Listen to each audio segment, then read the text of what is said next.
காவக்காட்டா ஒரு காவக்காரர் வந்து ஒரு 8 மணிக்கு வர்றது. அவர் லேட்டாக வந்தார். அப்போ ஒரு 8 மணிக்கு மேலே வந்து ஒரு 4-5 பேர் வந்து சாராயம் குடிச்சுருப்பாங்க போல். அவங்க பாட்டுக்கு வந்ததுமே என் வீட்டுக்காரர் அடிக்க வந்தாங்க. என் வீட்டுக்காரர் அடிக்க வரும், நான் தடுக்க போனேன். தடுக்க போகாமல் என்னையை போட்டு அப்படியே அடித்து தள்ளி விட்டாங்க. தள்ளி விட்டு எனக்கு இந்த சைடு அடிபட்டுருச்சு, இந்த முதுகு அடிபட்டுருச்சு. ஆனால் அவங்க பேசின வார்த்தைகளை பெரிய பெரிய வார்த்தைங்க. அதாவது இங்கே இந்த கிராமத்திலே நீங்கள் இருக்கக்கூடாது. அதில் எனக்கு ஒரு 21 சென்ட் வந்து அவங்க தான் கொடுத்துருக்காங்க. அது பாரதி ஜெகநாதன் அவங்க வந்து கொடுத்தது 21 சென்ட். எங்கள் மக்களுக்காக வந்து அது கொடுத்தது. அந்த நோட்டீஸ் வந்து அவங்க ஒட்ட வந்தாங்க. உங்கள் மக்கள்லாம் யார்? நாங்கள் வந்து பழியிறன மக்கள். நாங்கள் பழியிறன மக்கள். நாங்கள் அங்கே வந்து ஒரு எங்கள் கிராமத்தில் வந்து ஒரு 14 குடும்பம் நாங்கள் இருக்கிறோம். 14 குடும்பத்துக்கு 21 சென்ட் கொடுத்தாங்க. ஆமாம், 21 சென்ட் வந்து அவங்க தான் கொடுத்தாங்க.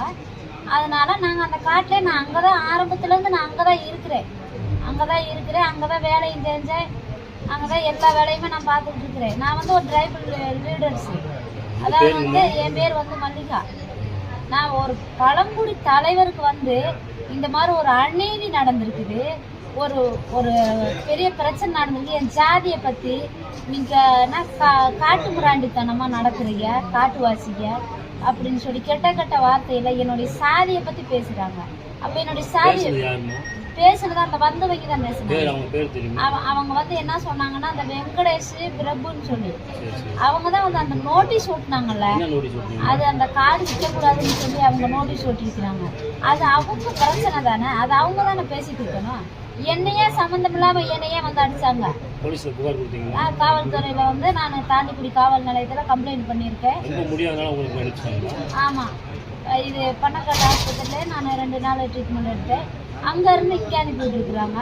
இவங்க என்னன்னா, இங்க முறையான எனக்கு வந்து நேற்று வந்து இது போட்டாங்க. ஒரு பூக்கஸ் இல்லை, ஒரு ஊசி கிடையாது, 3 மாத்திரை மட்டும் போட்டிருக்கேன். வேற ஒண்ணுமே எனக்கு கொடுக்கல. எனக்கு காயமெல்லாம் இல்லை. எனக்கு இந்த வலி சிடி ஸ்கேன் பண்ணியிருக்காங்க. இந்த முதுகு வலிக்குது, இந்த இடம் வலிக்குது. ஆமா, அடிச்சு தள்ளி விட்டாங்க. என் வீட்டுக்காரர் அடிக்க வந்ததுல தள்ளி விட்டாங்க.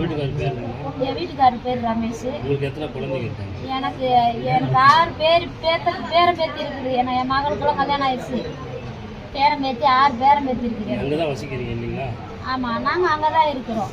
எங்க ஊர் பேரு வாழகிரி மல்லிகா நகர். அந்த ஏரியாவிலே வந்தாது. நாங்க எங்களை மீறி எதுவுமே நடக்காது. என் பேர் ரமேஷ். என் வீட்டுக்காரம்மா பேர் வந்து மல்லிகா. நாங்கள் இருக்கிறது வாழகிரி மல்லிகா நகர்னு சொல்லி வாழகிரியில் ஒரு கிராமம் இருக்குது. அங்கே வந்து நான் இருக்கோம். நாங்கள் வந்து ஒரு தோட்டத்தில் வந்து வேலை செய்கிறோம். உதயசூரியன்ற ஒரு தோட்டத்தில் வந்து வேலை செய்கிறோம். அதுக்கு முன்னாடி விற்றவர் வந்து உதயசூரியனுக்கு விற்றவர் வந்து எங்களுக்கு வந்து லேண்ட்டு தனியாக 21 சென்ட் எங்களுக்குன்னு தனியாக வீடு கட்டுக்கு கொடுத்துட்டாரு. உதயசூரியத்துக்கு விற்றவர் வந்து அதுக்கு முன்னாடியே கொடுத்துட்டாரு. கொடுத்த பிறகு அந்த லேண்டோடைய சொந்தக்காரவங்க தான் நாங்கள் சொல்லிட்டு வந்து நோட்டீஸ் எல்லாம் ஒட்டினாங்க. அந்த நோட்டீஸ் கிளிக்கிறது நீங்கள் தாண்டான்னு சொல்லிட்டு வெள்ளிக்கிழமை நைட்டு வந்து எங்களை அடித்து, என் பொண்டாட்டியை அடித்து பழிப்பேகளை என்னடா பழிக்குறவங்களை இருந்துட்டு இந்த மாதிரி நீங்கள் பண்ணுறையா, நாங்கள் நோட்டீஸ் விட்டால் இந்த மாதிரி பண்ணுறீங்களாடான்னு சொல்லி எங்கெல்லாம் வந்து அடித்து இது பண்ணிவிட்டு மொத்தவங்க அம்மாலாம் பேசுனாங்க. அதெல்லாம் நாங்கள் எதுவும் கண்டுக்கல. நாங்கள் போய் தாண்டிக்குடி ஸ்டேஷனில் வந்து கம்ப்ளைண்ட் பண்ணணும். அந்த கம்ப்ளைண்ட்டுக்கு எதுவும் இதாகலை. அப்புறம் ஜிஎஸ்க்கு போனோம். ஜிஎஸ்லேருந்து எங்களால் இங்கே முடியாதுப்பான்னு சொல்லிட்டு பண்ணக்காடு ஜிஎஸ்க்கு போனோம். பண்ணாடு ஜிஎஸ்லேருந்து தேனிக்கு எழுதி கொடுத்துருக்காங்க. இப்போ தேனியில் வந்து நாங்கள் இருக்கோம். இப்போ இங்கே இருக்கவங்களும் நீங்கள் உங்களை டிஸ்சார்ஜ் பண்ணி விட்றோம், நீங்கள் மலைக்கு போங்கன்னு சொன்னால் நாங்கள் ரோட்டில் போய் தாங்க அங்கே என் பொண்டாட்டி எப்படி நான் கூப்பிட்டு போக முடியும்? என் பொண்டாட்டினால முடியல, நான் எப்படி கூப்பிட்டு போக முடியும்? மாத்திரை மருந்து தரோம். அதை கேட்டால் இவங்க இந்த ப்ரொஃபஸருக்கு என்ன செய்வாங்கன்னா, நாங்கள் மாத்திரை மருந்து தரோம், அதை நீங்கள் சாப்பிட்டு இருங்க, அங்கே மலையில் போய் இருங்கன்றாங்க. இதுதான் சார் அங்கே நடந்தது.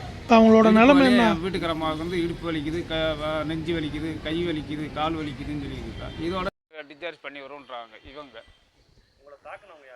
எங்களை தாக்குனவங்க வந்து அவங்க அந்த லேண்டோடைய முன்னாடியோடைய சொந்தக்காரர் தான். வெங்கடேஷ் பிரபாரான்றவரும் வெங்கடேஷும் பிரபாரான்றவர் தான் எங்களை சொன்னவர். அவங்க ஆட்கள் தான் வந்து எங்களை தாக்குனது.